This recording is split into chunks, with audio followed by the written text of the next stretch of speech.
Bonjour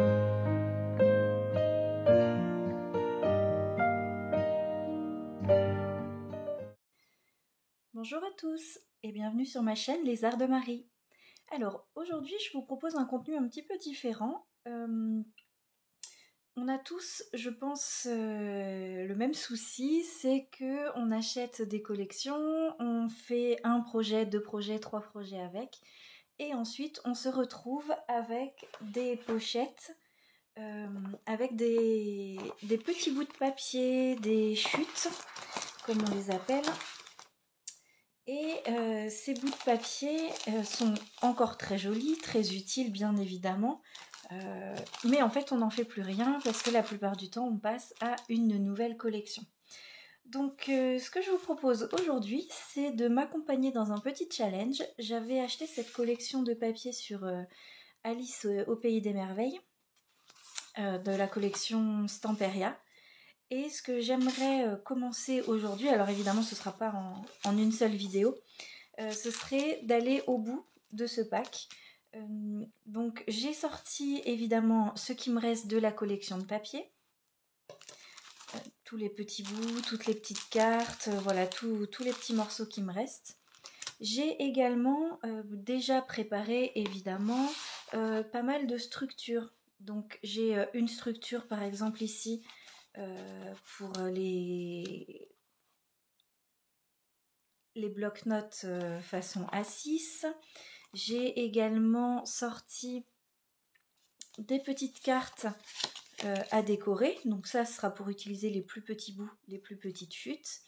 J'ai sorti différentes sortes de carnets. Donc les tout petits carnets que je réalise moi-même avec mon agrafeuse à bras longs. Et donc les carnets que j'ai trouvés également dans un centre commercial et avec lesquels je décore et lesquels je fais pas mal de projets. Voilà, j'ai également des post-it que j'aimerais pouvoir embellir. J'ai sorti au cas où quelques blocs de papier vintage si jamais j'ai besoin d'un fond un petit peu plus neutre. Et écoutez, je vais essayer d'aller au bout pour une fois d'une collection de papier. Et si ça vous dit, je vous invite à vous-même aller dans votre stock de papier, choisir peut-être une collection également que vous voudriez, dans laquelle vous voudriez avancer. Et pourquoi pas vous joindre à moi pour scraper ensemble. Donc peut-être une quinzaine, vingtaine de minutes, voir déjà ce qu'on arrive à faire dans ce temps-là. Et puis si c'est un contenu qui vous plaît, c'est quelque chose que je pourrais faire aussi de temps en temps. Alors évidemment, c'est pas sous un format tutoriel, mais ça peut vous donner des idées, vous montrer aussi ce que vous pouvez faire avec vos chutes de papier. Si vous voyez quelque chose dans ce que je fabrique qui vous intéresse, vous pouvez tout à fait en commentaire me proposer d'en faire un tutoriel.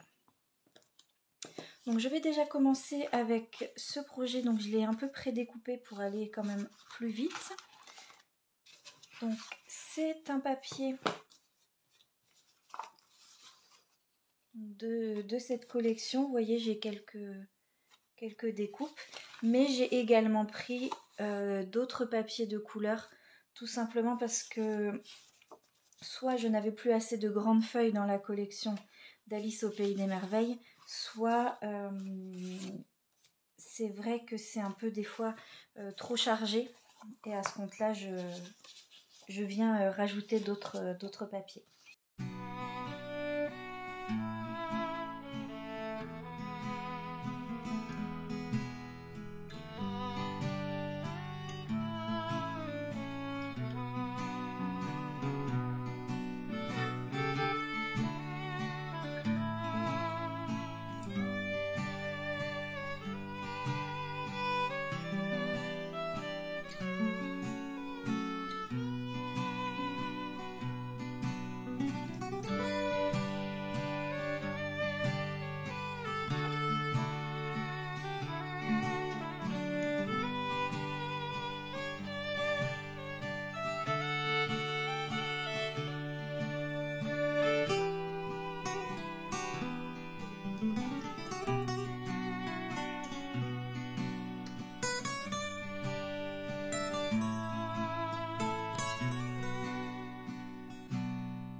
le fond, je peux venir appliquer la pochette qui va tenir le porte-bloc-notes, enfin le bloc-notes.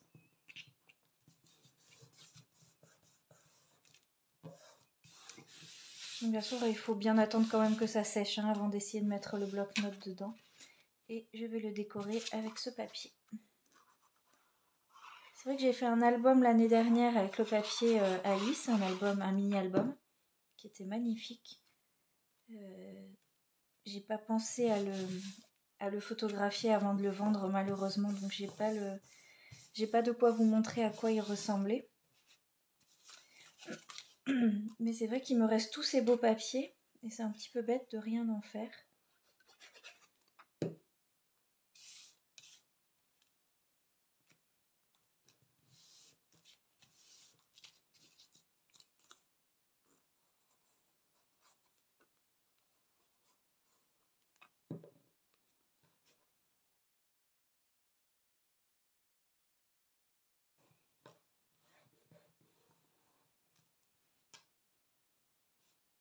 Donc ici il y aura le bloc-notes. J'ai choisi du rose parce qu'elle a un petit peu de rose dans sa robe.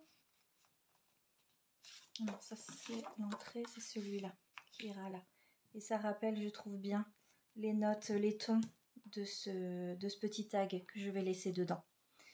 Voilà, donc ceci étant fait, on va venir décorer l'extérieur. Donc là, souvent, pour que le papier ressorte un petit peu, se décale un petit peu du fond, j'aime bien rajouter une autre teinte. Donc là, je suis allée regarder un petit peu les teintes de l'image. Et puis évidemment, ce que j'avais dans mon stock. Hein. Le but n'est pas de racheter du papier. Là, c'est vraiment le but d'écouler un petit peu le stock. Je suis en train de préparer une vidéo sur l'organisation des chutes de papier, justement. Et donc comment moi, je m'organise pour les trier, les ranger. Et surtout, qu'est-ce qu'on peut faire avec. Donc je pense qu'elle sera prête dans quelques semaines.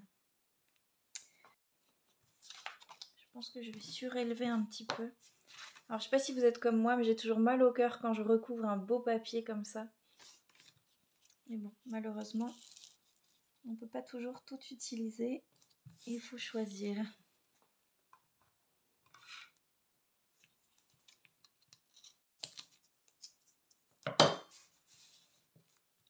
Donc quand je donne des astuces ou des conseils, évidemment je m'adresse à ceux qui pourraient regarder mes vidéos et être débutants en scrapbooking. Donc là, donc la plupart évidemment des scrapeuses ou des scrappeurs savent déjà ce dont je parle. Mais là en tout cas quand on recouvre le dos comme ça d'un grand morceau de papier avec du scotch 3D, je vous conseille vraiment d'en mettre sur toute la surface pour éviter que ça s'affaisse. Si j'en avais mis qu'un au milieu, j'aurais risqué d'avoir un creux quand les gens vont manipuler le porte-bloc-notes.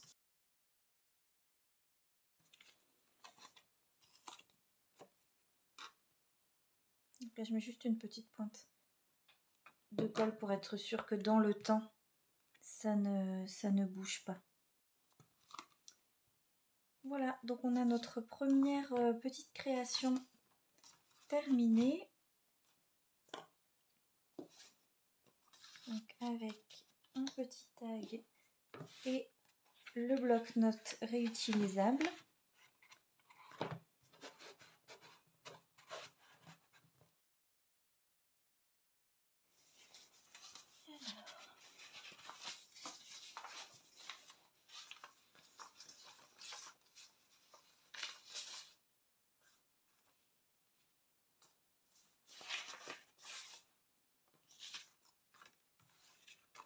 Alors c'est avec les plus grands papiers, je vais essayer de les garder pour faire des projets un peu plus grands. Mais vous voyez par exemple ces cartes dont j'ai un petit peu de mal à utiliser. Je vais peut-être en profiter pour faire les parties arrière de ces petits projets. Comme ça, il sera quand même utilisé.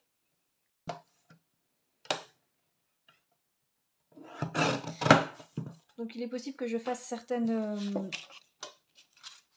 créations hors caméra et que à la vidéo suivante je vous montre où est-ce que j'en suis. Donc là, comme on est dans le vintage, hein, comme toujours, j'encre les côtés pour ne pas voir le blanc.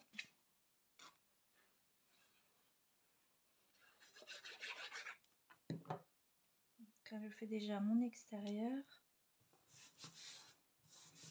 Je trouve que sur une petite partie, ce papier me convient plus qu'en grands morceaux.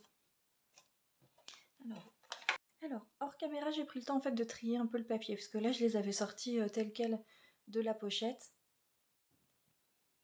Mais du coup, c'était un peu compliqué de savoir lesquels avaient la bonne taille pour quel projet. Donc, j'ai fait un petit tri par taille, donc les papiers les plus grands, les petites décos, ceux où il y a une forme un peu de tag, etc. Comme ça, je vais un petit peu mieux voir ce que j'ai. Sachant que la plupart des décorations sont assez grandes en fait. Et moi, j'ai pas mal de petits projets que je voudrais faire. Donc voilà, je vais peut-être devoir réviser un tout petit peu mes structures pour finir ce pack. Par contre, je voulais quand même vous montrer. Donc ça, c'est une partie du packaging extérieur. C'est là où il y a le nom de la marque, la taille, etc. Chez Stamperia, non seulement le verso est toujours décoré et très joli, donc vous pouvez l'utiliser dans vos créations, et également, moi, je découpe des parties de la page de garde, puisque le papier, en fait, montre les papiers qu'on a à l'intérieur et que vous pouvez tout à fait les utiliser dans vos créations. Donc là, bon, je voulais regarder, mais ma perforatrice n'est pas assez grande. Donc je vais le couper à la main. Mais toutefois, voilà, n'hésitez pas à récupérer des morceaux des pages de garde, parce que c'est vraiment, vraiment très joli.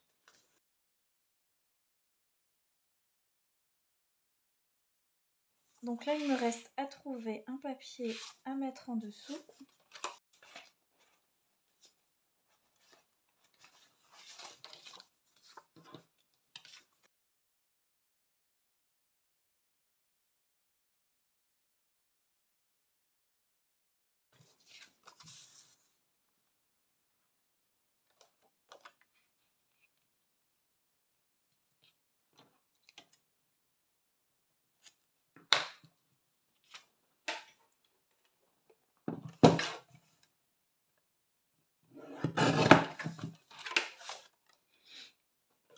Alors c'est vrai que parfois le papier est beau être magnifique, c'est pas toujours évident de trouver des idées pour l'utiliser, pour le mettre en valeur, surtout quand on n'a plus les papiers principaux, les décos principales, puisqu'on les a déjà utilisés dans nos premiers projets. Évidemment, je pense qu'on est tous pareils, on utilise en priorité tous les papiers qu'on préfère, et ensuite on se retrouve avec des décorations peut-être qu'on aime un peu moins.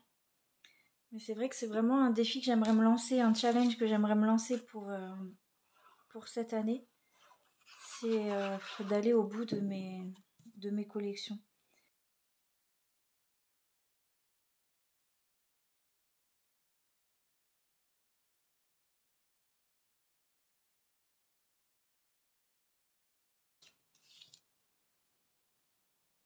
J'aimerais trouver quelque chose qui ressorte un petit peu.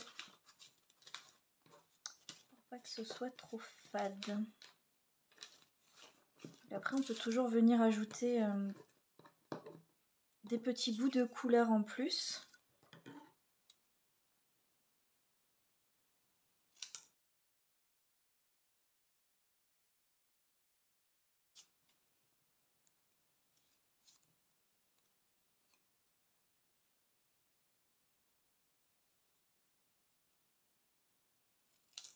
C'est pour ça que je garde même les tout petits bouts de papier. Des fois, ça permet de faire des décorations improvisées.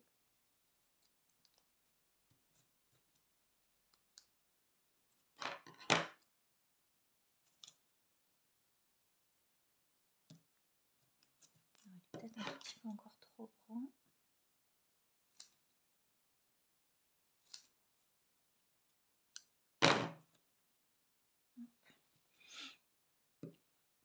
Alors bien sûr, faut pas oublier d'ancrer même les petites décorations.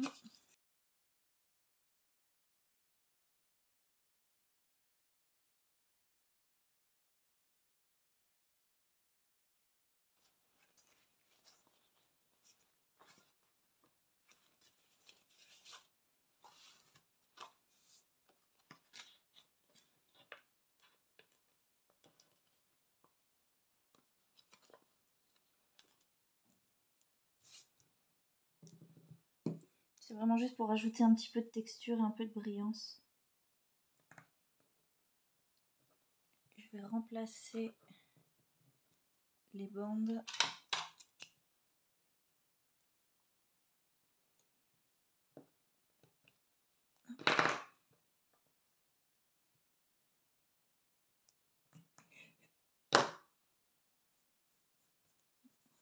J'ai de la chance, c'est tombé pile dessus.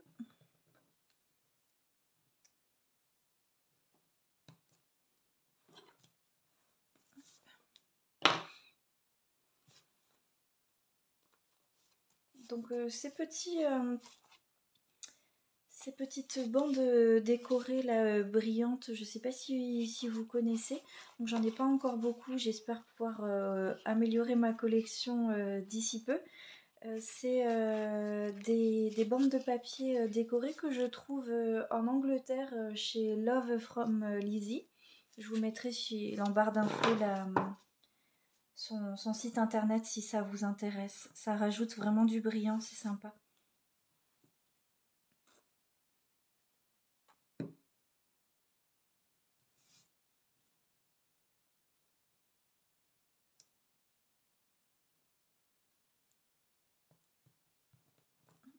va déjà mettre ça.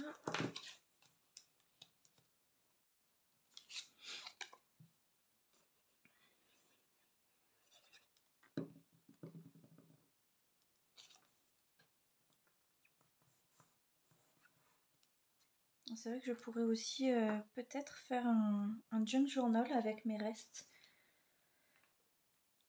de cette collection, pourquoi pas. Il y a tellement de petits bouts de papier, ça pourrait être une très jolie décoration pour un junk journal.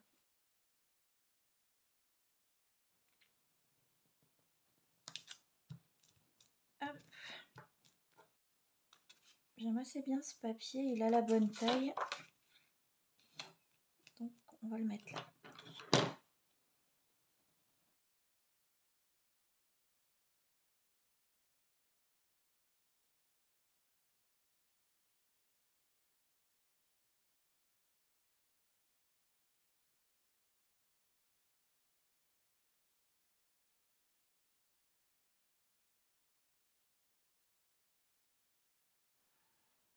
Alors, je me rends compte que ça prend quand même beaucoup de temps de montrer tout le processus. J'espère en tout cas que ça vous plaît, que ça vous motive de faire avec moi.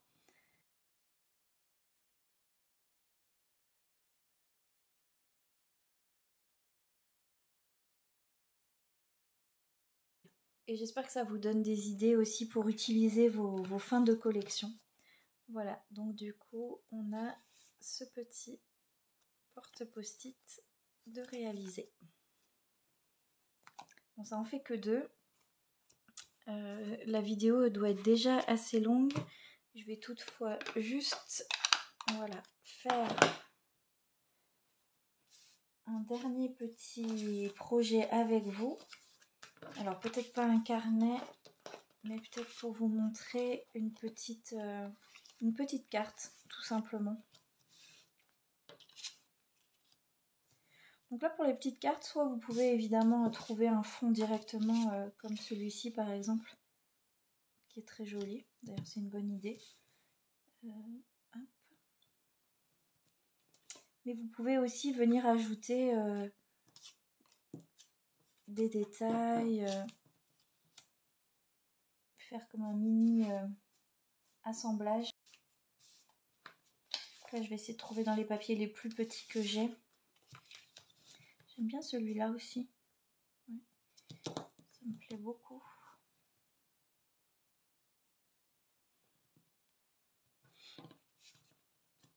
Alors ça c'est aussi une petite idée, si jamais des fois vous êtes en manque d'inspiration, ce qui m'arrive régulièrement, de pas savoir par quel bout commencer, de pas savoir quoi faire tout simplement, de regarder tous ces papiers et de se dire qu'on n'a pas d'idée. Ce que vous pouvez faire, c'est prendre évidemment une collection qui vous plaît beaucoup et par exemple juste vous dire ce papier là je le trouve très beau, je trouve qu'il va vraiment bien sur une petite carte et juste venir le coller, venir l'assembler et le jour où vous avez besoin d'une petite carte à mettre avec un bouquet de fleurs ou avec un cadeau, là vous pouvez venir le personnaliser pour la personne à qui vous allez l'offrir. En attendant, vous avez une base de cartes, alors ça peut être là sur, moi c'est vraiment une mini carte, mais ça peut être sur une carte d'un format classique, vous pouvez faire vos fonds de cartes d'avance et venir tout simplement les améliorer, les terminer quand vous savez ce que vous allez en faire.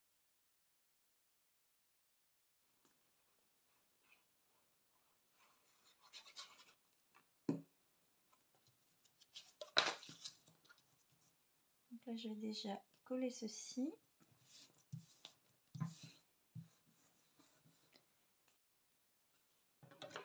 Donc là, par exemple, vous voyez, je viens de voir, je voulais une écriture, peut-être un petit sentiment, quelque chose à mettre. Et donc là, je viens de voir ça sur la pochette dans laquelle on a découpé le rond tout à l'heure.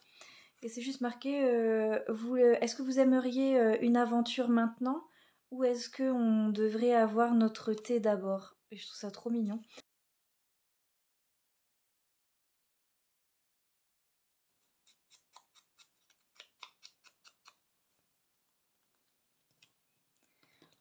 Donc là, je trouve que ça ne ressort pas, peut-être pas suffisamment. Donc je vais essayer de trouver quelque chose à mettre en dessous dans une autre couleur. Du coup, j'ai trouvé ce papier où je vais en fait venir déchirer un petit peu autour et faire encore un ajout.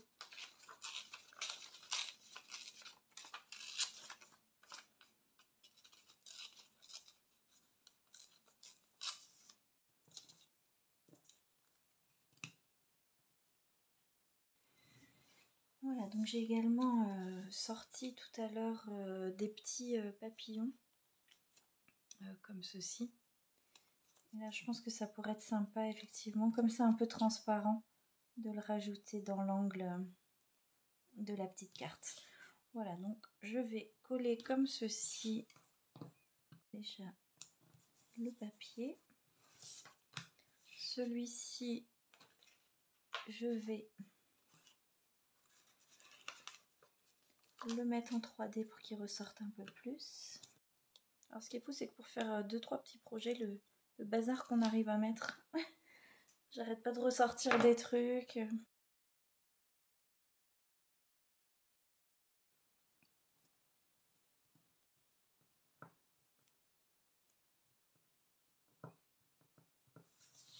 J'essaie de mettre le scotch uniquement en dessous des ailes colorées, pas que ça se voit par transparence.